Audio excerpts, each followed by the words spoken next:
దాడి చేసి ఎదురు కేసు పెట్టారు. లిక్కర్ రవాణాలో 2 కోట్లు మిగిలితే గొప్ప, దానికే కారుమూరి సునీల్ని అరెస్ట్ చేశారు. కర్నూలులో విరూపాక్షతో ములాఖత్ తర్వాత మీడియాతో జగన్ జైల్లో తనను నిలబెట్టి ఫోటో తీసి అవమానించారని వ్యాఖ్య అన్నటువంటిది హైలైట్ చేశారు. లేకపోతే ఏనుగుల భద్రతకు ఏఐ అంటూ గజరాజుల సుస్థిర భవిష్యత్తుకి వాటి ఆవాసాల పరిరక్షణకి ఆధునిక సాంకేతిక పరిజ్ఞానం వినియోగిస్తున్నామని కేంద్ర పర్యావరణ, అటవీ, వాతావరణ మార్పుల శాఖ సహాయ మంత్రి కీర్తివర్ధన్ సింగ్ అన్నారు. కృత్రిమ మేధ, రిమోట్ సెన్సింగ్, జియోస్పేషియల్ మ్యాపింగ్తో ఎప్పటికప్పుడు ఏనుగులు గుర్తించి ప్రమాదాలు నివారిస్తున్నామని చెప్పారు. హ్యూమన్ ఎలిఫెంట్ కాన్ఫ్లిక్ట్ మీద విశాఖపట్నంలో గురువారం నిర్వహించిన జాతీయ కార్యశాలకు ముఖ్య అతిథిగా హాజరై మాట్లాడారు.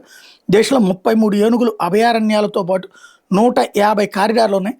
ప్రాజెక్ట్ ఎలిఫెంట్ కేంద్రం కేటాయించిన 500 కోట్లతో ఆవాసాలను అనుసంధానిస్తాం, కారిడార్లను పరిరక్షిస్తాం, ముందస్తు హెచ్చరిక వ్యవస్థలను ఏర్పాటు చేస్తాం, మౌలిక వసతులు కల్పిస్తామన్నారు. లేకపోతే పాయ అంటూ పార్లమెంట్